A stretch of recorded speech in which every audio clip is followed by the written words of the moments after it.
هيثم فاروق عن صفقة زيزو للأهلي فعلها الزمالك أولا. شهدت الساحة الكروية المصرية حالة من الانقسام والجدل الواسع بين جماهير قطبي الكرة المصرية الأهلي والزمالك بعد إعلان انضمام اللاعب أحمد سيد زيزو رسميا إلى النادي الأهلي في صفقة انتقال حر. اعتبرها البعض ضربة مضوية في سوق الانتقالات، فيما رآها آخرون خطوة تفتح صفحة جديدة في تاريخ المنافسة بين الناديين. الصفقة التي هزت الوسط الرياضي لم تمر مرور الكرام، خاصة بين أنصار الزمالك الذين اعتبروا انتقال نجمهم الأبرز في السنوات الأخيرة إلى الغريم التقليدي خسارة رمزية كبيرة، في حين رحب بها جمهور الأهلي باعتبارها إضافة فنية كبرى للفريق تعزز من فرص التتويج محليا وقاريا.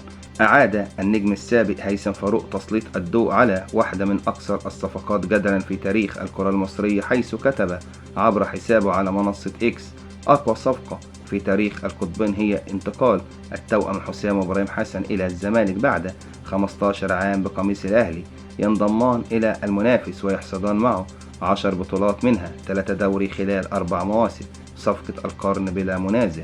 هذا التعليق فتح الباب أمام مقارنات جماهيرية بين صفقة زيزو وصفقات سابقة أثارت جدلا مماثلا، مؤكدين أن ما حدث ليس الأول من نوعه لكنه يحمل رمزية خاصة نظرا لمكانة اللاعب. انتقال زيزو للأهلي جاء بنظام الانتقال الحر بعد انتهاء عقده مع الزمالك، وهو ما زاد من واقع المفاجأة لدى الجماهير البيضاء التي لم تتوقع رحيله دون مقابل مادي أو اتفاق يسبق انتهاء التعاقد.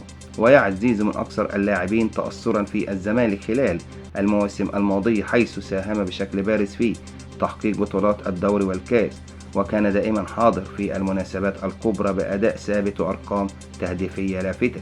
فيما يرى جمهور الأهلي أن الصفقة جاءت في الوقت المثالي لتعزيز صفوف الفريق، مشيرين إلى أن وجود لاعب بحجم زيزو في وسط الملعب والهجوم سيمنح الفريق مرونة تكتيكية وقدرة إضافية على الحسم في المباريات الكبرى.